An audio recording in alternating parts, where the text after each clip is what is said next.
বন্ধু, মুখে হাসি দেখে ভেবো না যে আমার কষ্ট হয় না। আমারও কষ্ট লাগে, কিন্তু কারোর কাছে বলি না।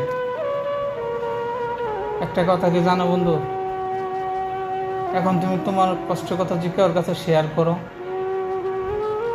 দেখবা একটু সময় লই সেই জিনিসটা লিয়ে উপহাস করব, মজা লইব, মানুষের কাছে কইব।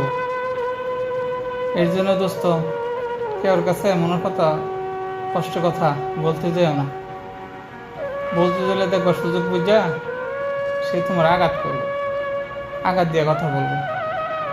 এর জন্য নিজের কষ্ট নিজের কাছে রাখি, কেউর কাছে বলি না।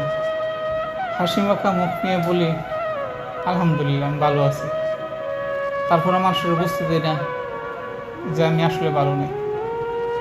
এর জন্য বলি